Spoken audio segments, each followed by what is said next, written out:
Good day, everyone. My name is Drunken Leprechaun. I'm a warbird instructor from Take Flight, and today I'll be running through the basics of operating the Spitfire Mark 9. I am not an expert on this airframe, just up front. I will be skipping over some items or other information during the video. For more detailed information, please consider joining our Discord and participating in one of our classes.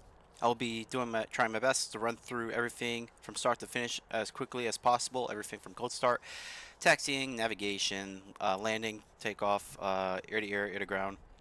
I'm going to try to touch upon everything very briefly, all the major items as quickly as possible within the next hour and a half or so. I am using a large resolution monitor and recording on lower resolution. I will be doing my best to explain everything verbally, what I am doing throughout the video. So don't be alarmed when I open up the options menu and you can't see the text. I will read out what I am doing to you, for you, so you can follow along easily. I'm using a Track IR Pro system, so if you see me on the screen doing any random movements like this, please disregard. I'm not looking at anything in particular. It's just I am moving my head around, grabbing a drink or whatnot. So let's get started without further ado. So I'll start with code starts. For cold start, we're going to want to use a knee board for all airframes. You can find knee boards on DCS user files website. Within our Discord, I have a preferred knee board selected with the link posted. After you download and install your knee boards within DCS, you're going to have to access your knee board by using the right shift keybind on your keyboard. And then to navigate our knee board, we're going to have to use the left and right bracket keys to navigate through them. You're going to have to probably use the right bracket to move off to the right until you get to your installed knee board.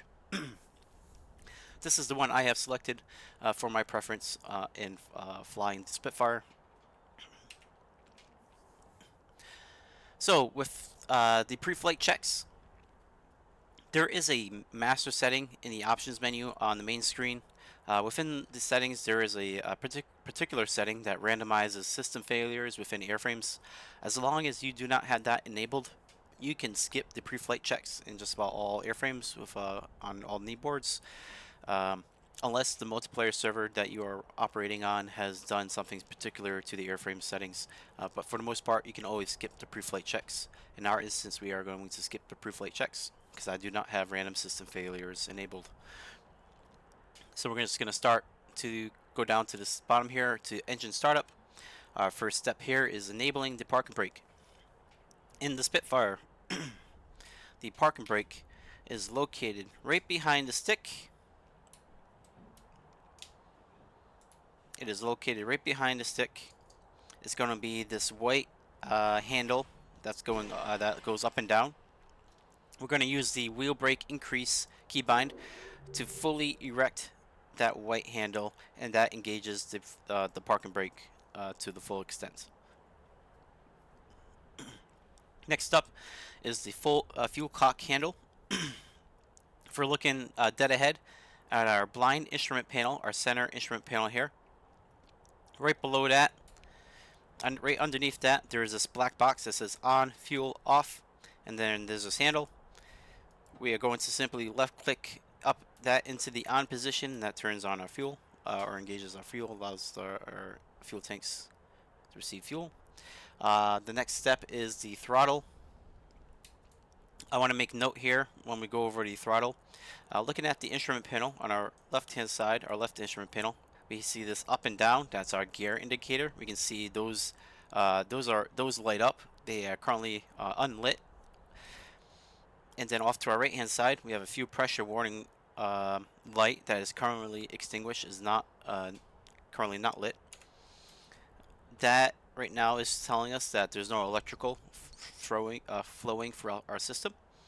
So to engage the electrical services on our system, to do that in the Spitfire, we push the throttle on our left hand side all the way forward until the lights pop on as such. We see the down indicator light come on and the fuel pressure warning light come on.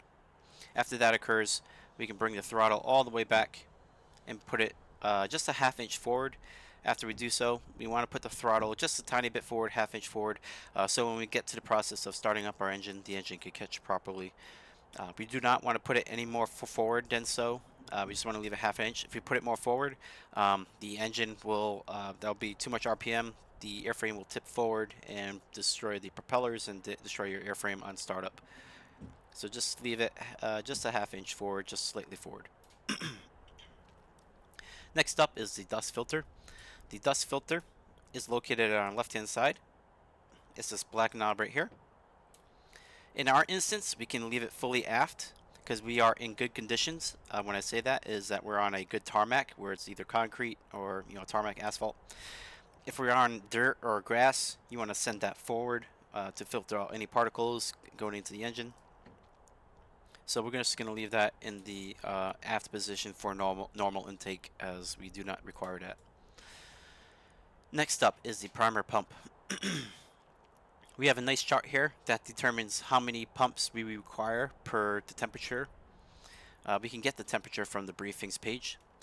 To get to the briefings page, you're going to hit the escape key on our keyboard. Go down to the second option for briefing. And the weather and all that jazz. I know you can't see the text probably. All the weather stuff is always towards the bottom, usually towards the bottom of the briefing, the very end of the briefing. There is a weather section, or it's in a chart. Here we have a weather section saying plus 20 degrees. The primer pump, if we're looking at the center and the right instrument panel, right between those, right at the bottom, right below it, there's this bronze knob here that says KIGAS. You want to put your mouse over it, and using your mouse wheel, rotate it counterclockwise to unlock it to start the pumps. So again, it's 20 degrees. We require 4 pumps. So I'm going to left click and hold, and then release. That's 1 pump, and we need to do it 3 more times.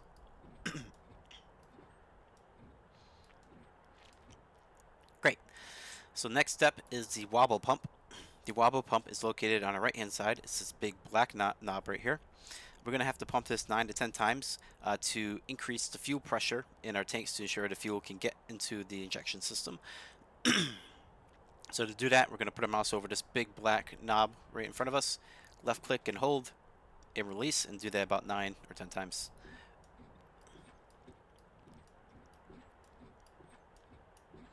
And we're going to do this until we see that fuel pressure warning light extinguish, which it has. That fuel pressure warning light is now off. We should be all set there. Next up is turning the magneto switches to the on position, which are located on our left instrument panel to the bottom left here. Magnetos 1 and 2, just left click them both on. Next up is the starter and booster coils. The starter and booster coils are located at the bottom of the center instrument panel. Here are the covers. You're just going to left click them to open up the covers to reveal the push buttons for the booster and the starter button. So this next step here, it's about a 3-step process. It involves the starter, booster, and the mixture control lever, which is right here on the left hand side. It's this wooden with the red top lever. That's our mixture control. I am going to go into now the adjust control screen and explain the process. I'm hitting the escape key. Go into adjust controls. Again, I know you probably can't see the text, don't worry. What I'm doing right now, I'm just going to hit my home key, which is by default the default keybind for the starter button. So what we're going to do for starting up the engine, it's a 3-step process. We first hit and hold the home key. While we're hitting and holding the home key, we'll see the propeller spin. As soon as we see the propeller spin, we're going to hit and hold the delete key for the booster coil. So now, right now, we currently are holding the home key, and we're holding the delete key. When we hold the delete key, we should hear the engine try to start the catch, starting the fire. Once we hear the engine trying to start the catch, starting the fire, we're going to use the mixture control keybind. We're going to set it from idle and throw it fully forward to the run position, and that should start the engine and let the engine run. Once we throw that mixture control forward and the engine's running, let go of the home and delete key, and you're all set. So we're going to execute that procedure right now.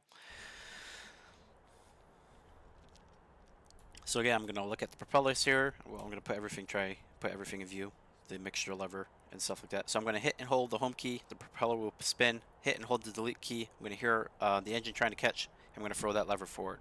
So here we go. Hitting and holding the home key, delete key, mixture forward, and there we go. Off the release the buttons, and we're good. Engine successfully started. That's a successful cold start.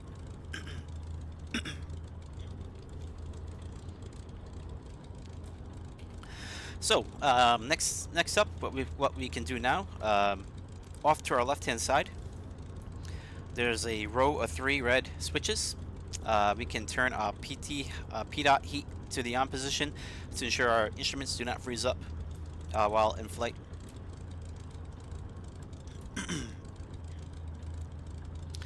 Next up, to discuss about during the cold start procedure. Again, there is that master setting about random system failures. As long as you don't have that random system failures enabled, or the multiplayer server hasn't done anything specific to your airframe, you should have a perfectly good airframe on startup. So your oil pressure should be reading 90 pounds. Everything should be reading just about fine. The oil temperature should get up to 40 degrees by itself relatively quickly. Fine by itself. The one thing you are going to have to wait on, for the most part, on all warbirds is always going to be the coolant, the radiator coolant temperature. That takes the longest to wait for. You want to wait for this temperature to get to 60 degrees. If you try to take off with it below 55 degrees, you may run into issues during flight. I have in the past been able to correlate it, some issues due to taking off with cold temperature. So just you're going to have to wait for the coolant temperature to get up to 60. If you're getting impatient, you can put your throttle forward a bit until your RPM gets to about 1500, and you can safely let the airframe run at about 1500 RPMs to increase the coolant temperature more rapidly. I'll discuss this right now too. In the Spitfire, we have a boost which is measured by pounds per square inch. So this is based off the pressure, the air pressure. This boost indicator is telling you how much, essentially how much throttle, how much boost you're giving the fuel to inject into the system.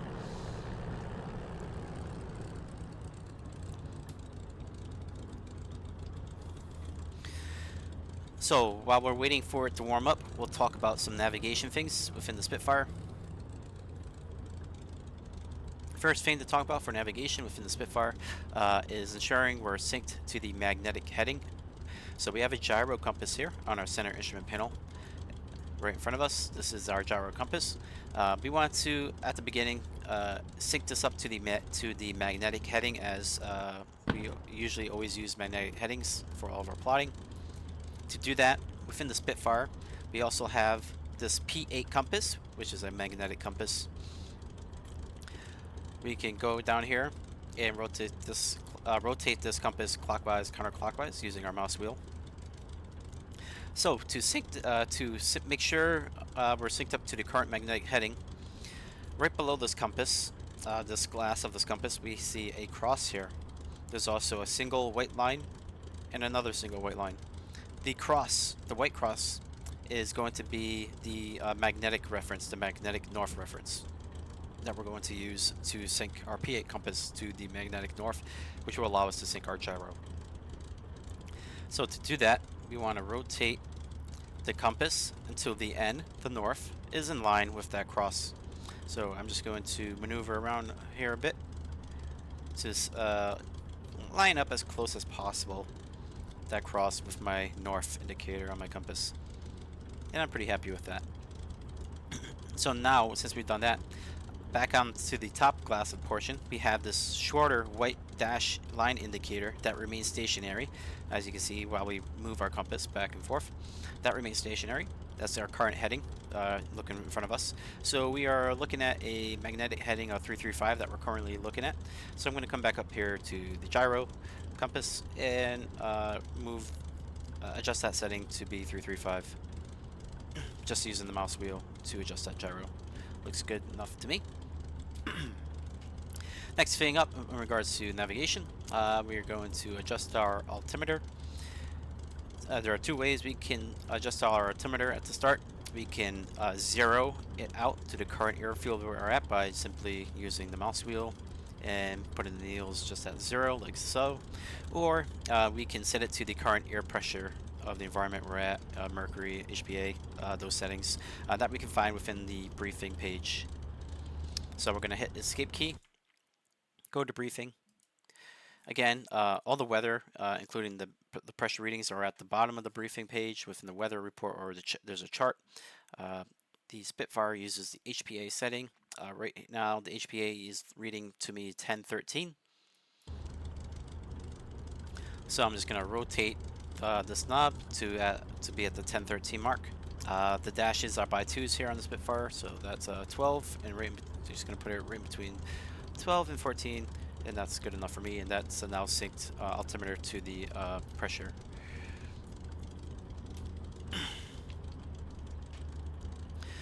Okay, so next up I would like to discuss is trimming. We're going to go over how to trim the aircraft. You would usually do this after you taxi when you get to the runway, but I'm just going to go over it right now while we wait for the engine to warm up. For trims, off to our left hand side, this big black wheel right here that's moving, that controls our nose trim. And on our left instrument panel, there's a nose trim indicator right here. You can see some lines here. There's a longer white line and a shorter white line. These are called notches. The shorter is a half a notch. The longer line is a full notch. So without any armaments installed on the airframe, it will be half a notch down. I do have armaments on my airframe. I have two 250-pound bombs and a slipper tank. I will show you just after I trim this aircraft. That's those settings. So I'm going to increase the nose trim down to a full notch. With the Warbirds, with the Spitfire, with more weight, we want to increase more nose trim down. And I will explain the reason why for that when we get to the runway for takeoff. That will become more relevant, the reason why we increase the trim down with more weights. So that's a full notch down at this current setting. And then for rudder trim, it's a smaller wheel right here on our left hand side, moving right now. There is no defined setting for the rudder trim. I was taught or learned how to take off with full right rudder. Again, it doesn't matter. It's all based on personal preference on whether you want to do more left, apply more right rudder during takeoff and or after takeoff. It's just a personal preference on what you would prefer to do. I do full right rudder. So that covers trim. Oh, and one last thing in regards to the trim, to know whether you should be trimming left or right during flight. On our center instrument panel, our blind firing instrument panel, this bottom right instrument right here, this is our slip indicator. The top needle to us is pretty much useless for the most part. That's our aileron roll indicator. We don't really have a trim setting for that, but we want to pay attention to the bottom trim. For a rudder trim, you know, if the needle is off to the right, if it's bouncing off to the right here, we want to apply more left trim to bring that needle more center, or vice versa to the right to keep the bottom needle center. So with this, you just have to pay attention to the bottom needle if you want to see if you're slipping to the left or right. Okay, now I'm going to bring up the armaments page by opening up the comms menu, going to the ground crew, rearm refuel. So again, as mentioned, I have two 250-pound bombs installed and a 45-gallon slipper tank. In regards to the ordnance settings, I have the nose fuse engaged and the tail fuse plugged, and a function delay of 2.5. On the Spitfire, you have to have either the nose or tail plugged, else the ordnance will not detonate unless that has been resolved in a patch or fixed in a patch. If you have both fuses active, the bomb will not explode or will not detonate. For the purpose of demonstrating, I have a function delay set for 2.5 seconds to give me enough time to swap to third person to show you hopefully a successful detonation after we drop the bombs during the air-to-ground engagement. Just gonna double check the other setting, make sure it's the same. Very good. Okay. So now it's also, I'm going to now bring up the F10 map while we're still waiting for that to warm up safely. I'm going to hit the F10 button and bring up the map. We're going to talk about navigation really quickly, how to navigate briefly in the Warbirds. So there's two main ways to navigate. There's dead reckoning, which is just simply flying from point A to point B, just flying on a dead heading of 335. Say we're heading 335, just gonna head 335 for 5 miles. Just dead reckoning, just from point A to point B. Then we have pilotage, which is sort of a combination of dead reckoning and using visualizations such as fixed points, land markers, or landfalls. So let's discuss those three things. So we have so in regards to landfalls, sorry, let's start with fixed points and land markers. Fixed points and land markers are sort of the same thing. This runway, it can be sort of like a landmark. It's identifiable, in a single point in space compared to everything else around it. It's also, used as a fixed point. It's just a single point in space that you can use for reference. A landfall marker, sort of as the name has given, derives from simply like coming in from the sea, and once you hit land, you reach landfall per se. That's not the only reason how you can use landfall.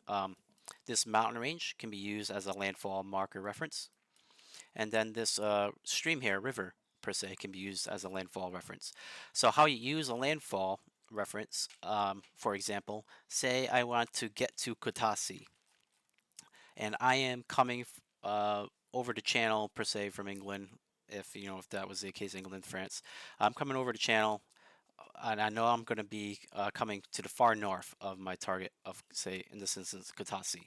I would just plot my course to just simply fly east until I reach this landmass here. I reach my landfall marker, and then I will follow the path of that landfall just directly south until I hit a fixed point of my choosing, or a land marker of my choosing. In this instance, this is pretty identifiable. Two streams coming out with the little dent in here and a city right here. I would just simply head east, hit the land. I know my target will be to the south. I'll just follow this path of the landfall to the south until I get to my fixed point marker, and then I'll follow this path all the way past my first marker of this fixed point of the runway, and then I know like the Kotasi is the second runway in question, so I would just use that as reference that I'm on the right path. Just continue down the stream until I see the second runway, and that is my fixed point of my target. And that's how you sort of that sort of covers the basics in regards to navigation with the warbirds.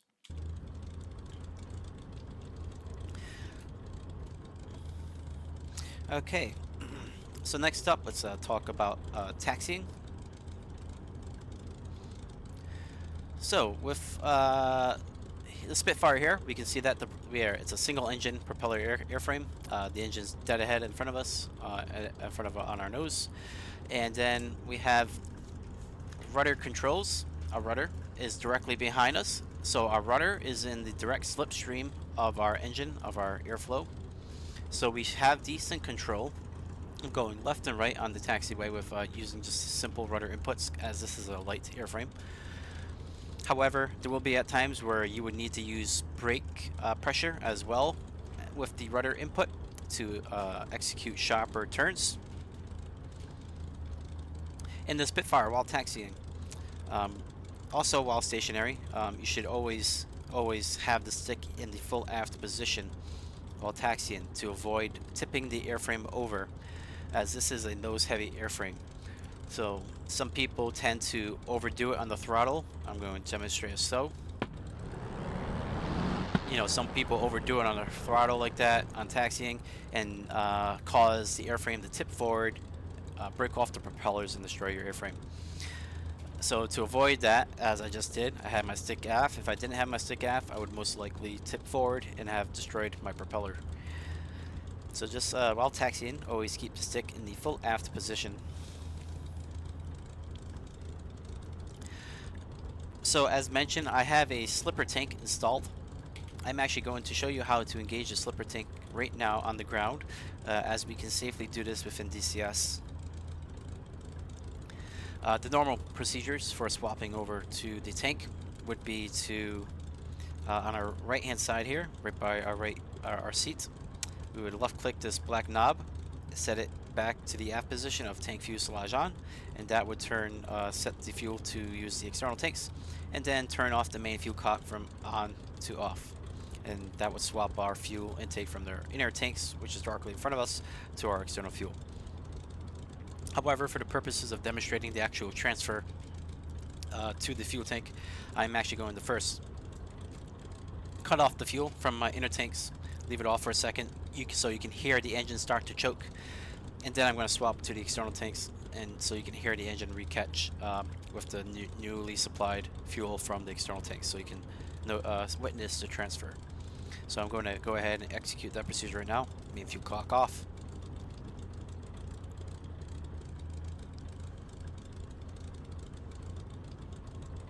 Engine choking. External fuel tanks on. Alright, so we are now on our external fuel tank, and I'll show you how to drop that fuel tank once we're in the air. Okay, so I think that covers sort of the basic descriptions of what we're going to do next with regards to taxiing. So right now we're just going to taxi to the runway. In regards to taxiing, we can taxi with the canopy open, or we should taxi with the canopy open, I should say, to allow us to poke our heads off to the left or right to help us to see where we're going. We can taxi using an S form pattern where we go from left to right, back to left to right, sort of like a snake, so we can see in front of us to avoid colliding into anything or anyone. Or we can simply use like the the graph references on our left hand side to see if we're centered on the taxiway, or any other reference points like a white line in the center of the taxiway looking behind us and such, to see if we're remaining center while taxiing. So I'm going to pull the stick back aft, releasing the wheel brakes, applying throttle, and we sort of let the throttle remain at 1100 RPM or less while taxiing. You're going to have to throw the throttle up a little bit to get the airframe starting to roll a bit, and then you can bring it back again. I'm going to hit right control enter right now, as I forgot to show you. Hit right control enter keybind to show you my controls to my bottom left of my inputs, so you can see how I am actually controlling the airframe. You will notice that the airframe by default generally wants to roll to the left. The airframe during slow speed movements is going to want to go to the left, so you're going to be using more right rudder inputs and things of that nature while taxiing.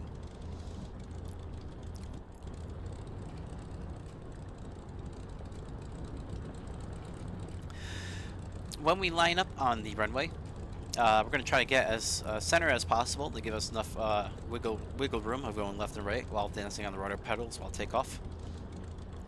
Once we feel that we're nice and centered on the runway, we're going to let our airframe go forward a little bit to straighten out our tail wheel. I'm going to show you right now. I'm going to go to the third person. So I'm going to show you what happens to our tail wheel when we use the brakes and turn in a particular direction. See how that tail wheel is no longer straight? If we stop the airframe like as so, and we try to take off, it's going to make our lives a little bit that much more difficult in regards to dancing on the rudder pedals for takeoff. So that's we just let the airframe roll forward a bit to straighten out that tail wheel after we line up on the runway.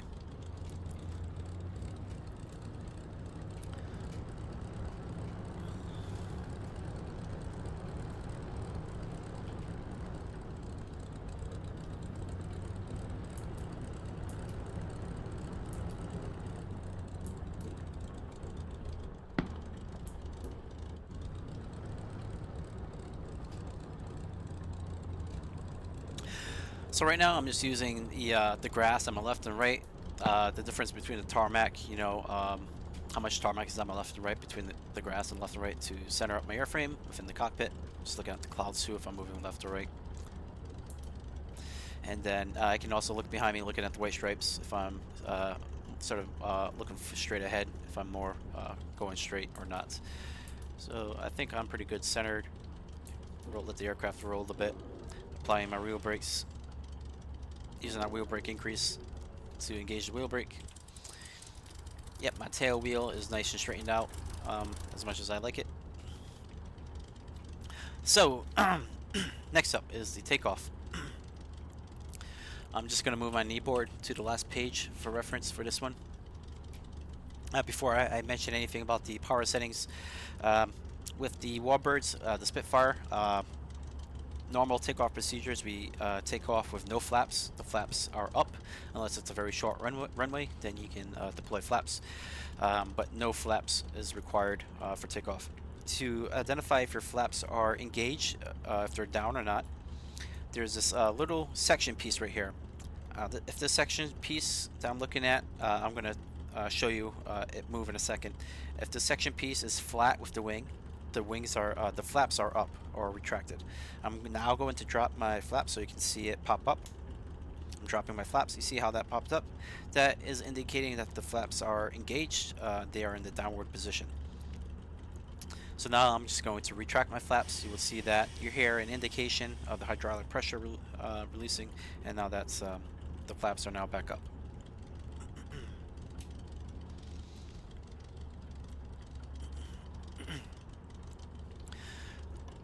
In regards to takeoff, we can take off with the canopy open or closed. I like to take off with it closed. It's just one less thing I need to do while in flight with my hand movements.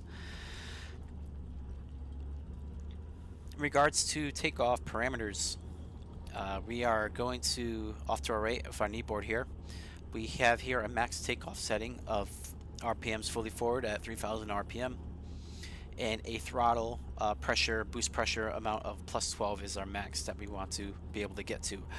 You should not need to get all the way to plus 12 to engage a successful takeoff, but that is the max that our airframe limitation recommends, is a max of plus 12. When doing that during the takeoff, we don't simply throw our throttle all the way to plus 12. We gradually increase our throttle to plus 12. We do that to maintain control of the airframe in regards to left and right rudder inputs of dancing on the runway, as the Spitfire will constantly be going left and right as it increases in speed and which way it's going to start slipping. So you gradually increase throttle. You can stop increasing the throttle to give yourself more time to adjust the airframe left and right to keep it centered, and then continue to increase throttle until you get to takeoff. While we're doing that, so during takeoff, we're going to start off with our stick in the full aft position. We're going to actually apply throttle with the brakes on. We're going to increase the boost pressure to -4. So we're just pretty much going to give the engine a more of a boost after we release the wheel brakes to give it a nice starting roll. Once we release the wheel brakes, we're going to keep the stick fully aft until we get to about 30 miles per hour. Our air indicator speed here is on the center instrument panel, this top left instrument. It's in miles per hour. You can see it only goes down to 60 miles per hour. So when I say 30 miles per hour, you're going to just have to eyeball it. Once we reach 30 miles per hour, once you think that you're going relatively 30 miles per hour, you can start to let the stick come center, very gently and slowly, nice and easy, like. And then once, in regards to using wheel brakes during takeoff, only use the wheel brakes below 20 miles per hour if you need more help than just rudders to keep you aligned. After you get above like 15 or close to 20 miles per hour, do not engage the wheel brakes, or you risk damaging the airframe below the wheel brakes themselves. So again, during takeoff at 30 miles per hour, we let the stick come center.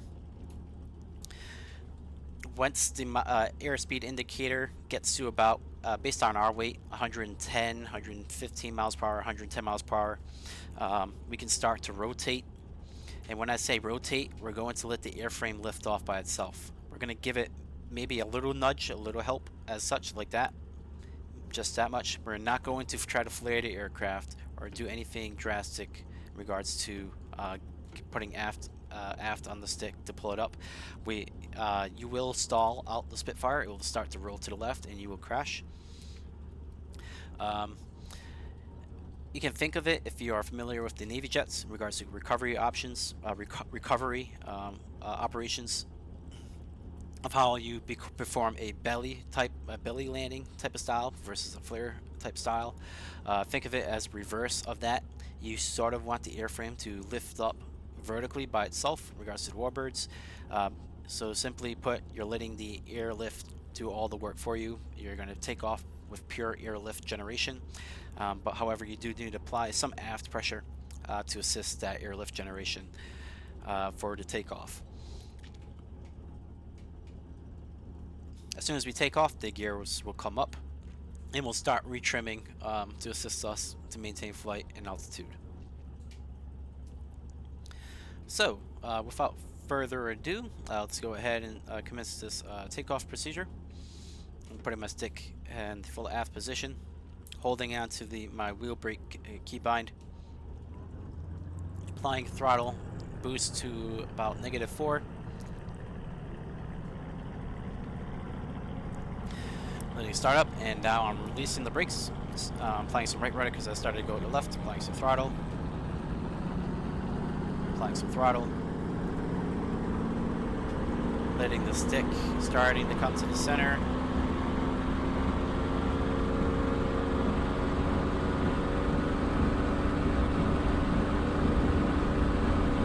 Just continuously applying throttle.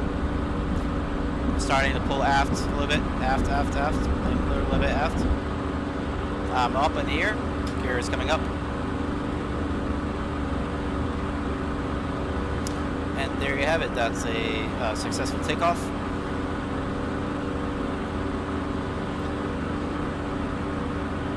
Alright, I'm gonna just bring my settings down to a climbing rate of +9 boost, and then my RPM to about 2800. Okay, and now I'm just going to adjust my trim to trim out for a more level flight, help maintain stable flight.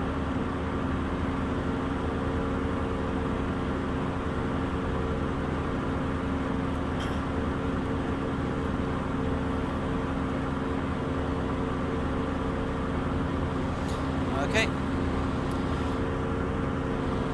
So let's talk about two other things while we're flying here.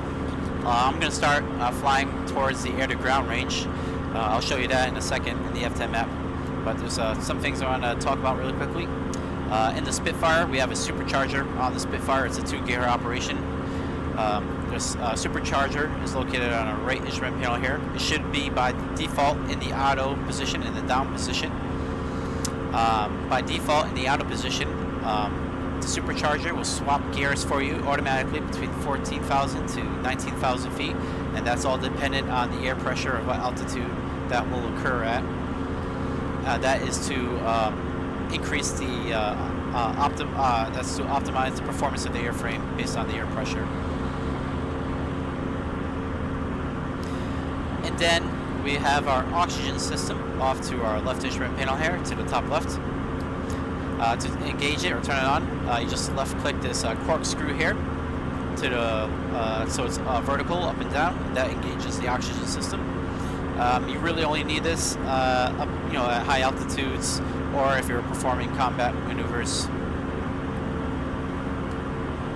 I'm just going to turn it off for the time being until I get to the air-to-ground station.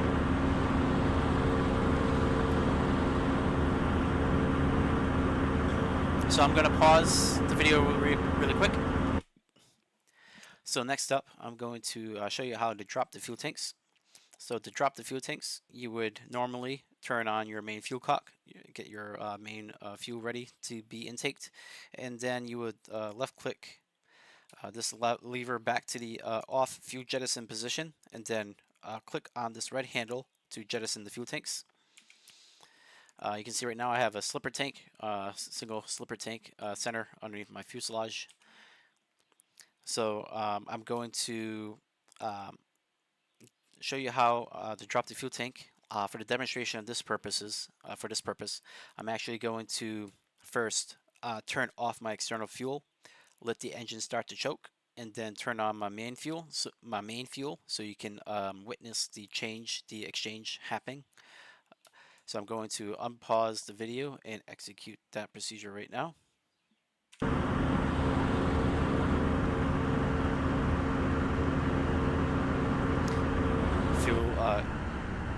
Yep, there it goes.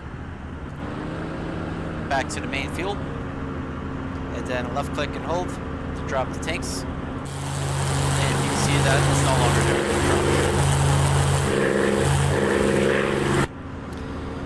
Alright.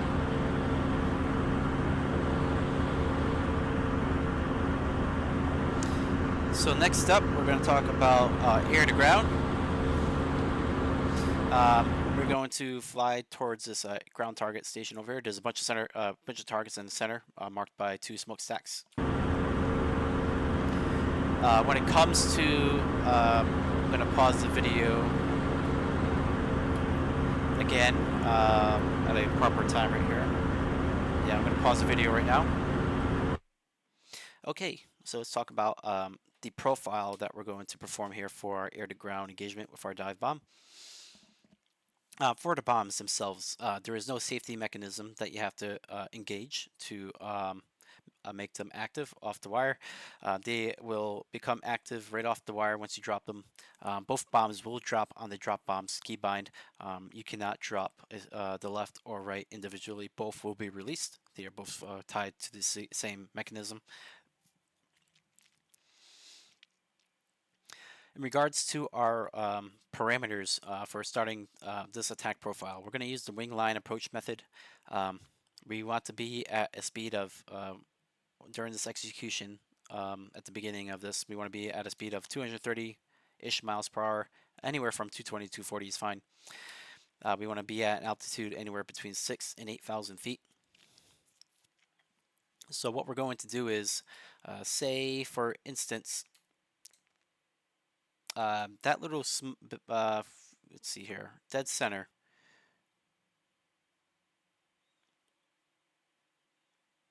Yeah, let's use that building right there. That big, that larger building right behind the trees. Let's say that's our target. What we want to do is, we want to line up that target to the edge, to the center edge of this meatball on either the left or right hand side. It doesn't matter which side of the wing it is. We want to line up this building, which is our target in question, to be at the center edge of this meatball.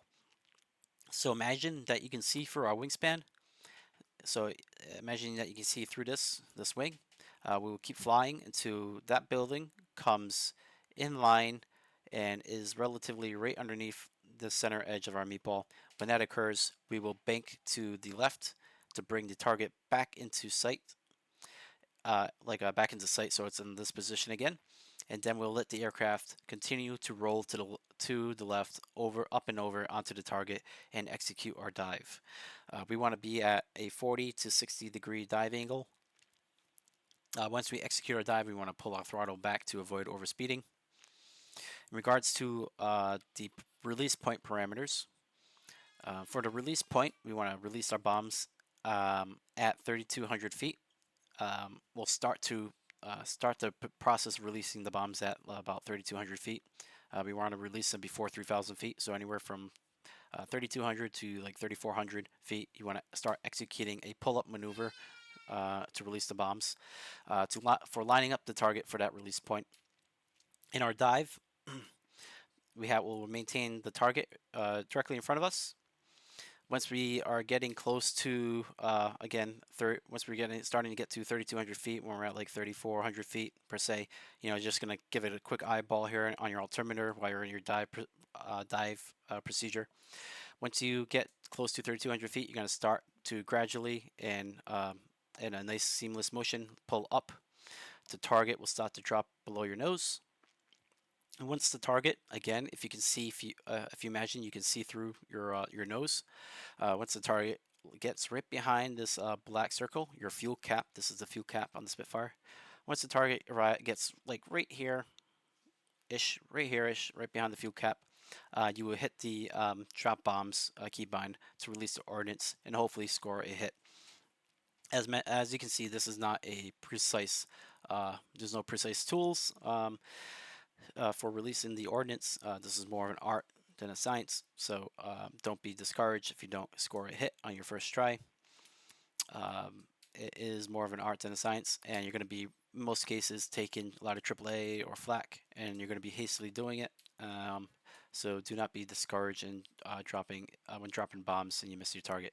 So zoomed in over here. I'm not sure if you can quite see it. There's two smokestacks and there's a slight grouping over there you could possibly see of targets. So I'm going to start lining up for my approach. I'm just going to, at the beginning, line up the edge of my circle to the center of those two smokestacks and then start my attack and then pick out a target mid-dive that I'm going to go after. So I'm going to unpause. I am going to start continuing to climb up to about 7,000 feet per se. As you can see here, again, as I mentioned, as I increase in altitude, this boost will drop by itself based on the pressure. So you just have to monitor it and apply more throttle as needed to maintain your climbing rate profile or your current profile that you're in.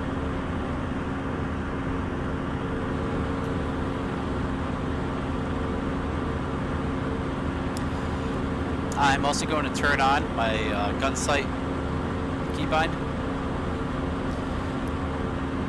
just for a nice aiming reference point, as we're going to go swap to strafing right after our bomb run and then go to air-to-air. We have here a base feet indicator. This just is this base feet is used to identify the width of the target in question. I'm just going to leave it at just under 40, 33, 35, as we're going to engage a P-47 after this. And then you have a range indicator marker. You can see it move on the reticle. The guns converge on the Spitfire always at 300 yards. I like to set my range indicator around 200 to 250. I don't like to engage targets beyond 250 to increase my accuracy and to avoid wasting ammo. So the point of that is, say you identify the width of your target, say it's 35 feet wide, and say you want to position the target 200 yards out. Once the target fills up the width of that reticle, it's within those parameters, and you can fire and hopefully score the hits based on the parameters you wish that you have set.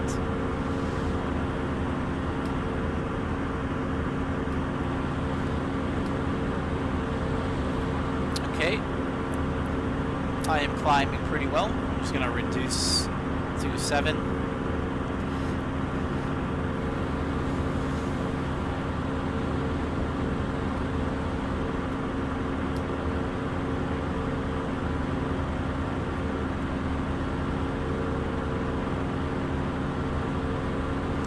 Just going to start lining up the center of the stack as best as I can.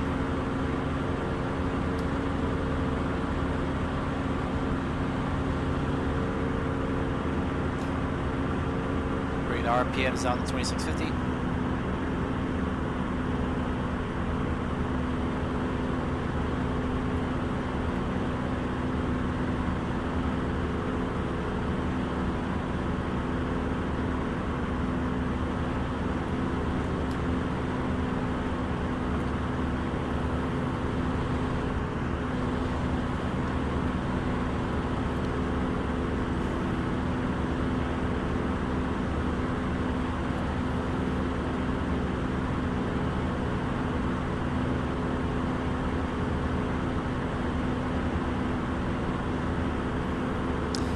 Alright, the target starting to come to the edge of my wingspan here.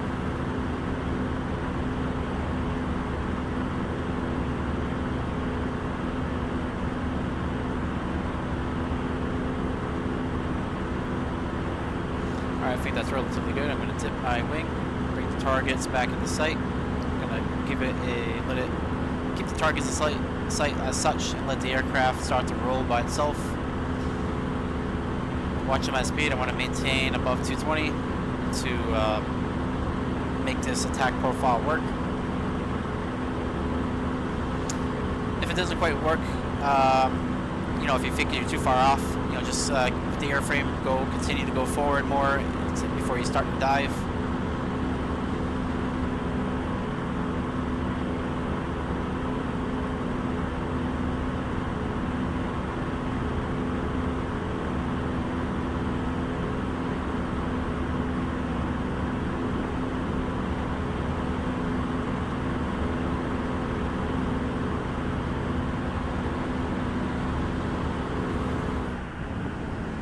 Sorry, I cut the engine a lot right there because I was over speeding.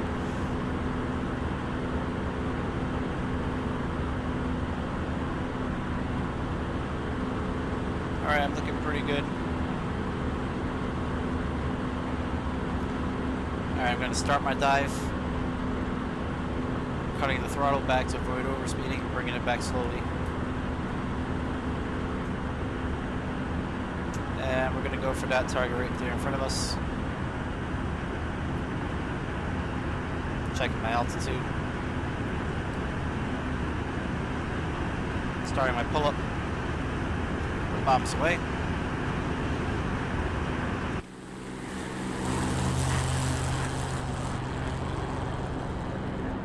Oh, I was short on that one. But that's sort of the basics of the dive bomb procedure for that wing level approach method. You don't have to use that method per se. The greater your angle of attack, you know, the more accurate it is, but the more dangerous it becomes for your pull-up. So next we're going to start our strafing run. We're going to do a strafing attack. There is a safety mechanism. There is a safety mechanism with the guns. It is located on top of the stick here. It's this little knob that comes in and out. In is safe, out is fire. We're going to leave it in the out position. We have two types of guns. We have a 303 and a 20 caliber cannon. Our 303s are good for light targets. We're going to use the cannons for harder targets. Recommend using the 303s that have tracers to help lead your target first before you swap over to your 20 caliber cannons to help save precious ammo.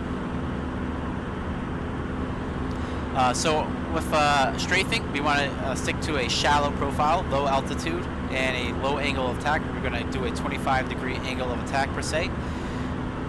And while strafing, we're going to identify our throttle position, our speed that we wanted to commence our attack run at, and then never touch our throttle during the attack run.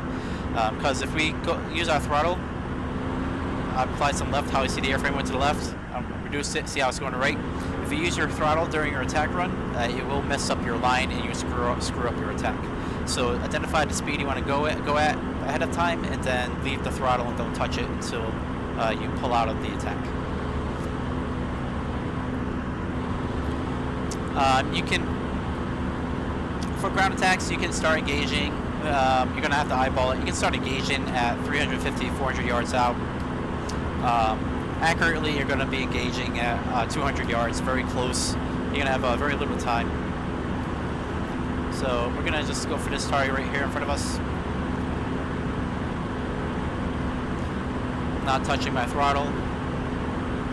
Actually, I'm going to bring down back my throttle a little bit. I think I'm going to overspeed.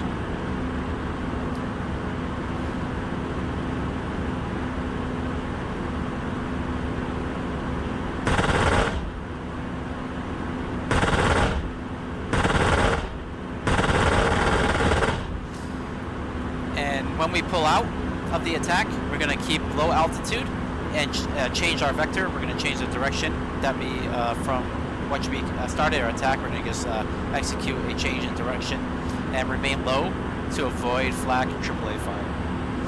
And that covers the air-to-ground basics. Next up is air-to-air. I'm going to increase back to a climbing profile to increase altitude. I'm going to talk about some basics with air-to-air as I go to the air-to-air field, which is just south of us. We'll give ourselves some more time and turn to the right here. So for air-to-air, in regards to dogfighting, for the basics, we always want to do a one-circle fight with more birds. Losing visual of your bandit can be very deadly. It's very easy to lose visual of the bandit. So to avoid that, we always do a one circle fight, or start off with a one circle fight. We always want to keep visual of our bandit. And then counterintuitively, we always want to have a high energy state, whether that's via speed or altitude. We always want to maintain high amounts of energy in the warbird. Once you get better and more comfortable, you can start bleeding the throttle and stuff like that during combat.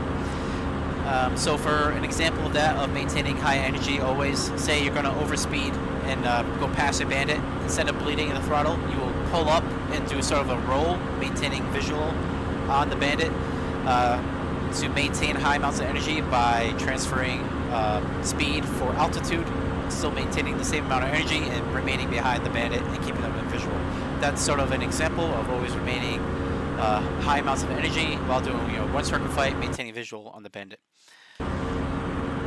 That's the basics of dogfighting in a warbird. Now with warbirds, with the wake turbulence setting, it has a great amount of effect as we are traveling pretty slower than modern jets, and we have a lighter airframe wood. It's more susceptible to turbulence. So that wake turbulence feature does have a great impact. You will notice during your engagements while trying to fly behind the bandit. It's going to be shaking you around. It's going to be a nightmare trying to score hits on the target. Now, as I mentioned, scoring hits on the target, the objective with warbirds is simply to disable the airframe enough where it disengages and it's no longer going to complete their objective. So for instance, you can see here, right, the Spitfire is mainly made out of wood. Behind me is, a blank. There's nothing. It's just a hollow hull fuselage. There's nothing there. I can take 1,000 rounds into that back hull right behind me, and nothing will happen. I will keep flying just fine. The main targets on the warbirds is always going to be the engine block, and then secondarily the cockpit for a pilot kill if that's the feature. So what you're going to do is, aim for the engine block, and you're looking for white and black smoke to, white or black to come out of the engine. You're looking for an oil or fuel leak or indicator of heat problems and engine overheating problems. As soon as that occurs, you're going to sort of stop firing, see what's going to happen. Right, you want to save your ammo. If he starts to drop his altitude, you can pretty much assume that he is out of the fight. If it's especially if it's white smoke, engine problems or engine overheating, because if he drops his altitude, if he's to come back up, he's going to have to go full max settings. He's just going to end up blowing out his engine and crashing anyways. So the objective of dogfighting is just to sort of to neutralize the bandit in a way where they can no longer stay in the fight or complete their objective, and they have to disengage and head to an airfield. You also don't want to, you're not looking for an explosion, right? You're not trying to rip off the wings, have this big explosion on the warbirds. Again, you're doing just enough damage. You have very little ammo in the warbirds. You're trying to do just enough damage to get to neutralize the bandit, to remove them from their objective, and then you don't want to spend too much time on one bandit. Right? You want to keep your eyes peeled for other bandits approaching you. So as soon as you see that target is like taking problems, has a fuel leak, oil leak, overheating, just immediately sort of watch him, see what he does. If he's going to disengage, start looking for the next bandit coming up behind you, and start your defensive maneuvers.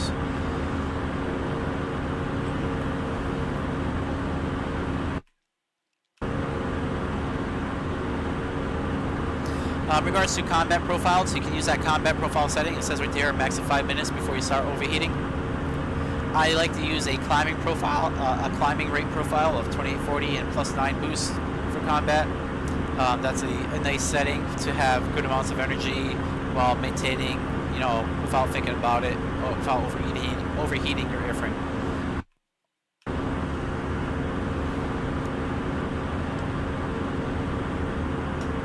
Sorry, just grab a quick drink of water right there.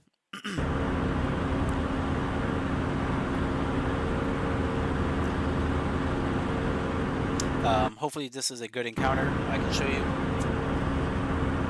I've had random issues in the past during this encounter. The AI does stupid stuff sometimes on me. Hopefully this is a good one.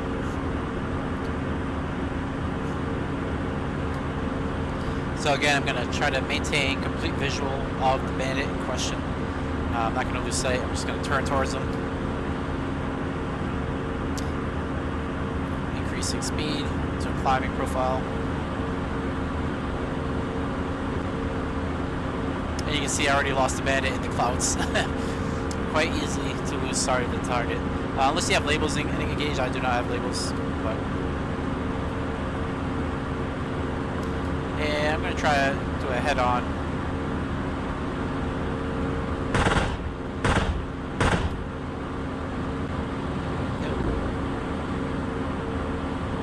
Turning towards a minute. One circle, he's coming towards me too. The Spitfire has a nice turn radius. It has a tight turn radius. It's very agile. It's probably the most agile of the warpers, I would say.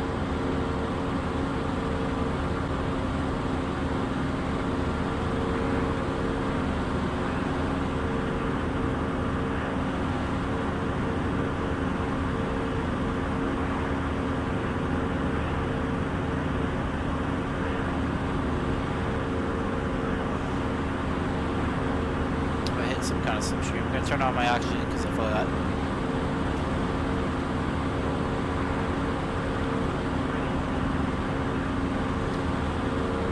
So I'm just trying not to overheat my aircraft. I should be relatively fine, but I just want to play it safe here. It's just gonna take a while for me to get a good firing solution. As you can see, this is a fixed site. So we're going to have to lead a target. It's not a gyro site, it's just a fixed vertical. And I apologize, I'm using TrackIR Pro, so I'm going to be resetting my headset. Or if I lose, if it goes weird, I just have to reset my TrackIR Pro, reacquire the target eventually. You can see I'm shifting around, that's the wake turbulence happening. Oh, a little hit, some hits. So you can see I scored some hits, but nothing happened because I did not quite get the engine block. Again, just pulled up, did a roll. Didn't really try to come back on the throttle. Alright, I'm putting back on the throttle a little bit right now to avoid overspeeding. And the ground's coming up, don't want to crash into the ground. You can sort of hear the wind on the Spitfire. That's a great indicator of you're obviously going a bit fast.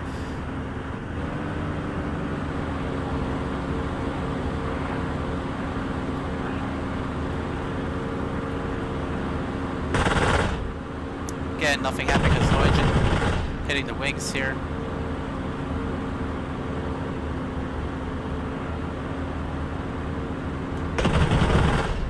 Again, I'm only scoring hits on the wings here.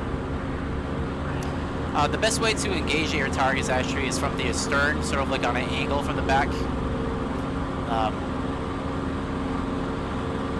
That gives you a relatively good view of the engine block. It's safe from them, per se, maintaining a chase profile.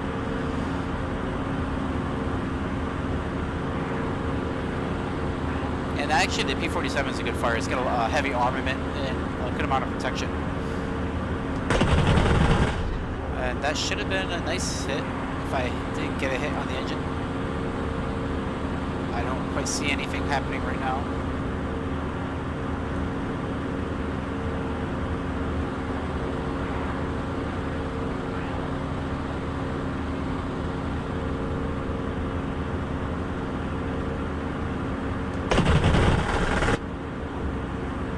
Sorry for the lag. I am recording on a high resolution here, or lower resolution. Getting closer to the ground, things are happening.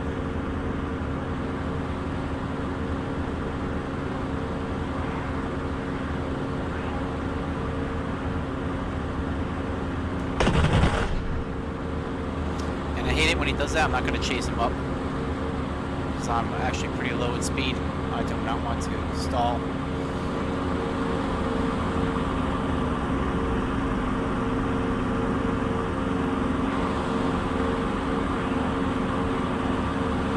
Okay, I see some leak. I see black smoke, or black leakage.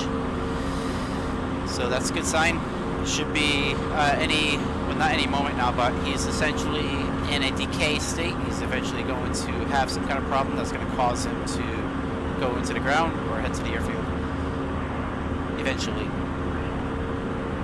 Unless he fixes it, whatever the issue is, swapping to a different fuel tank, etc.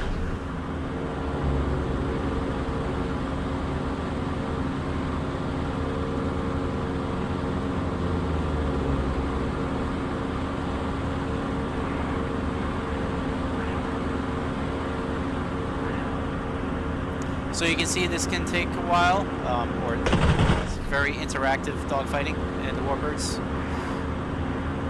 I'm not doing too hot right now for some reason. Yeah, I'm just not getting lucky shots on the engine block.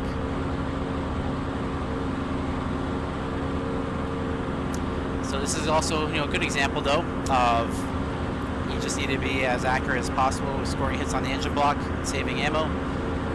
As you can see, all these hits, it's just not doing anything because it's not doing any actual damage to any critical systems. Oops.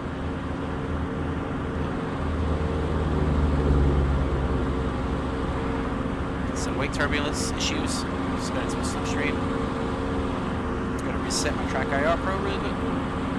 Try to reacquire him.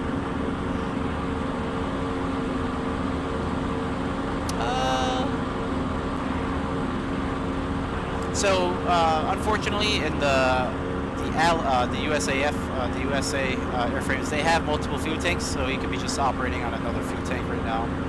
If it is an oil leak, fuel leak. Sorry. He is doing some. He's still up in the air. That should have been a maneuver kill. So I'm gonna stop doing that. I'm just gonna transfer my energy into altitude and come back behind him.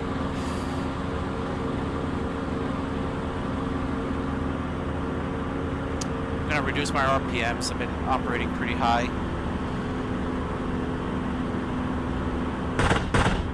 Oops. He's slowing down a lot.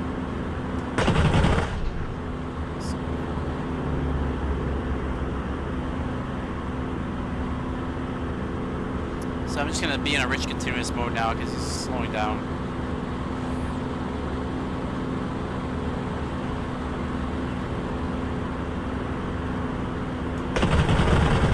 Wow, that was my bad. That one, it's too high. I'm just getting impatient here. Sorry about that. You should not do that.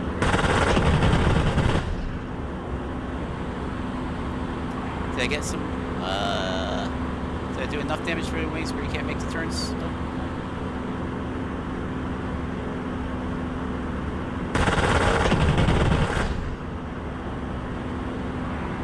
So you can see, obviously, it's again just for some reason not getting lucky on the engine block hits.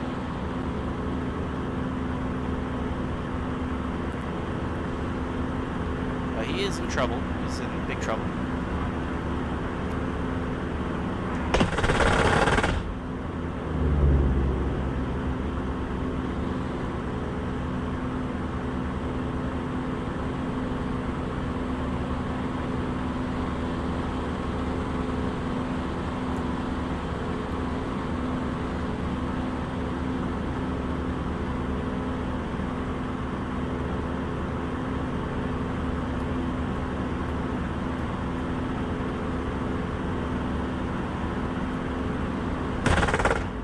Oh, you can hear that change of sound with the guns. It means I'm running out of ammo and that munition, which is my 303s.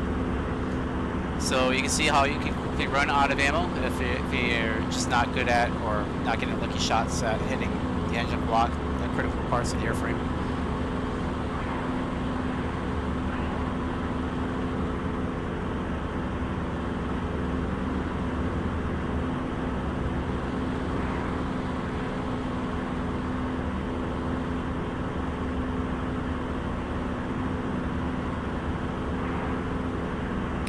I just saw an explosion. Yep, there he goes. So he just eventually let out a fuel or something of that nature and just crashed.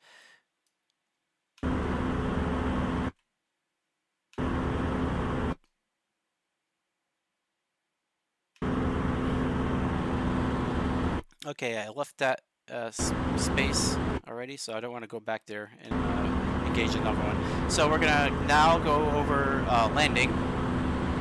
We're going to cover landing procedures next.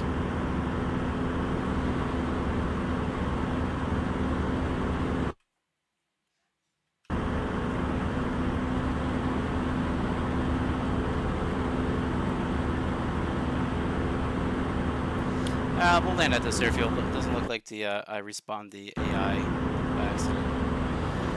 Okay, I'm going to... Oh, I just did spawn the AI.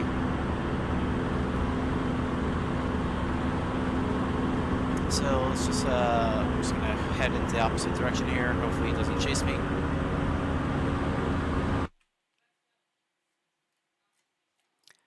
We're gonna head back to Katasi.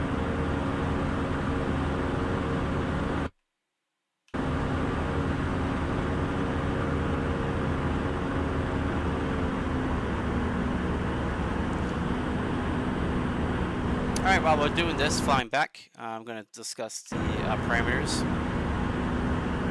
So, the parameters are as follows. Once we get to 160 miles per hour, you don't have to do any patterns or whatnot. There is a pattern that you can perform. However, I'm not going to go over that. I'm just going to do a straight-in approach. Once we drop to 160 miles per hour, we're going to drop our gear. Once our gear has dropped, we're going to trim our airframe for level flight. Once it's trimmed, we're going to drop our flaps and retrim for level flight again. We're going to maintain a speed of 120 miles per hour until we're on our final leg, our final approach. Until we're on our final approach, excuse me. We're going to be, you can land with the canopy open or closed. I'm going to land with the canopy open. We're going to maintain a speed of 120 miles per hour until we get to the final approach for safety to maintain flight. Once we're on our final approach, we're going to be aiming for a airspeed of 90 miles per hour over the threshold, just for safety reasons, to give ourselves enough wiggle room to maneuver. And then we're going to be looking for a touchdown speed of a 3-point landing, all 3 wheels touching down at the same time per se, at 65 miles per hour. In regards to the 3-point landing, it's actually going to be more of like a 2.5 to 2 3/4 landing. We don't want to, just for safety reasons, attempt a massive 3-point landing to avoid smacking the tail wheel very hard and destroying it. So I recommend just sort of like aiming for like a 2.5 to 2 3/4 point landing in regards to that sense, to avoid damaging the tail wheel. RPM will be fully forward to 3,000 RPMs when we start our procedure. And during landing, we want to be gentle with the throttle, similar to the strafing run. You know, having massive throttle input is going to roll the aircraft left and right drastically and cause the airframe to, not perform the way we want it to be. We have plenty of runway when it comes to the warbirds on most airfields, especially on this map. So feel free to overshoot the threshold a bit, give yourself some time, just take your time and get in the bird down. Essentially, you want to sort of stall the airframe over the runway and have it just land itself by stalling. Don't stall it too high up. You just want to be like a foot off the ground and sort of like let it stall and fall on the ground itself. We're going to use trim to assist us with our landing. So the trim, you'll see the nose up indicator when I go through it. It's going to be all the way up. So you should have to use very little aft to execute a 3-point landing. I'm going to start bringing the throttle back to -4 to reduce my speed.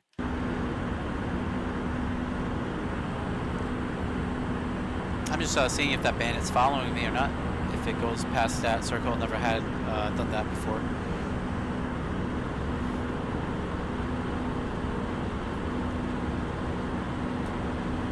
Okay.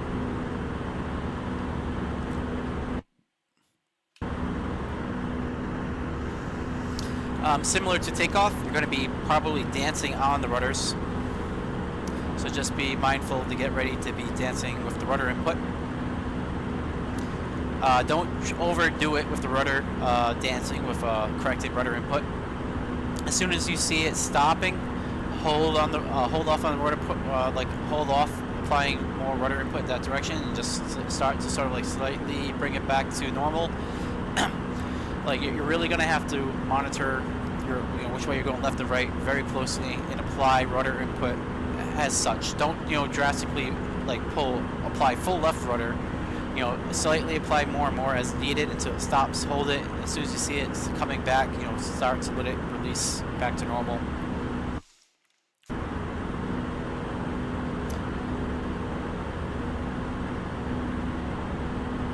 So I'm going to actually open up my canopy right now. Just increasing altitude, decreasing my speed, getting some more altitude as we approach the runway.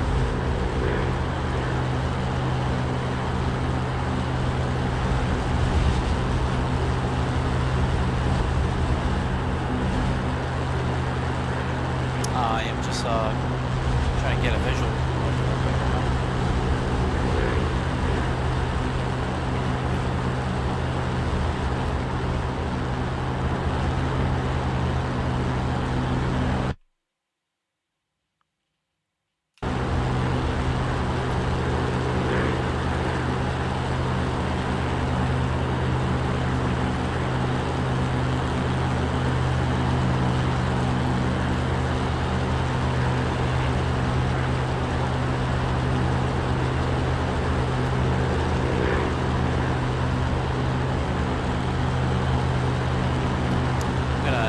Safety.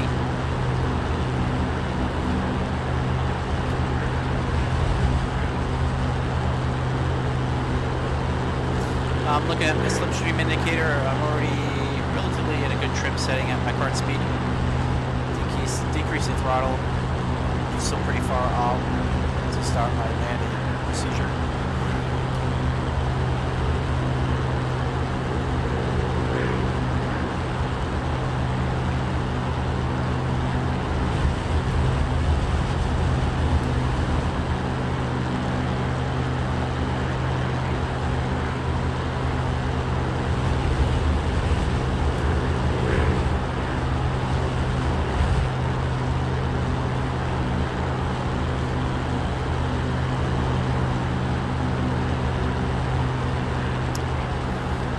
Throttle back. I'm going to start my landing procedure and get to it.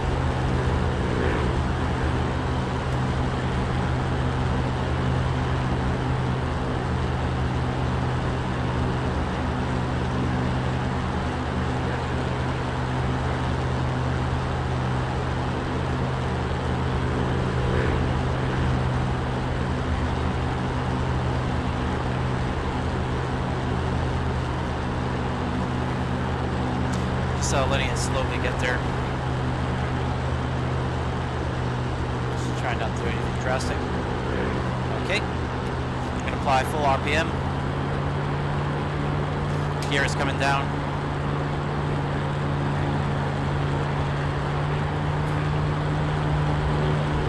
Retrimming for level flight.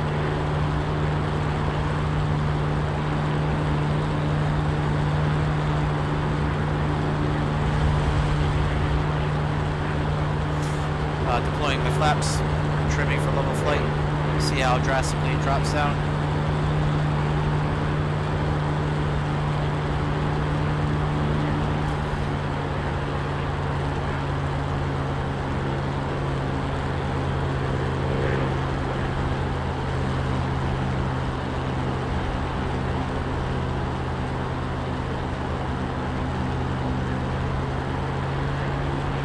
Want to keep it above 110 miles per hour, keep it to it at 120. I am on my final approach, so to speak, right now. Just want to keep it around 110, 120, just for safety. Trimming. Looking at my slip indicator, just playing with that, trimming to the left.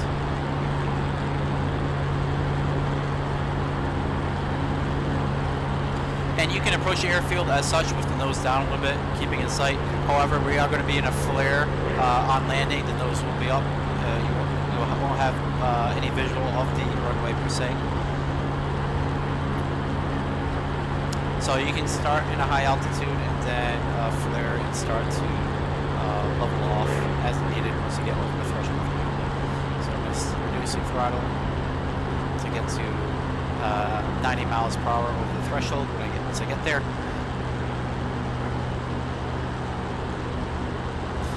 Double checking gear down, flaps are deployed. applying trim, applying some throttle, keeping it when I get to threshold at 90, and then we're going to look for, again, like 65 miles per hour or so on final touchdown.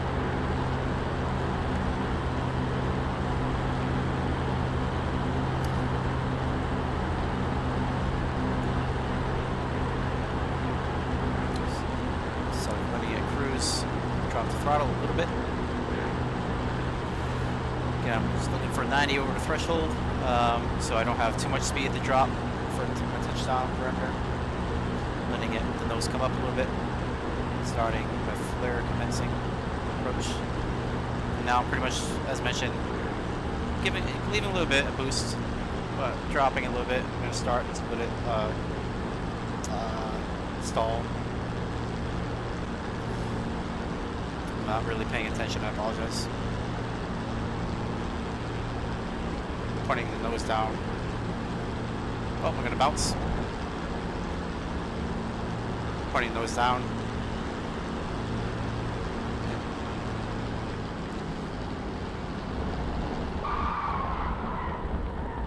Alright, so that was less than ideal.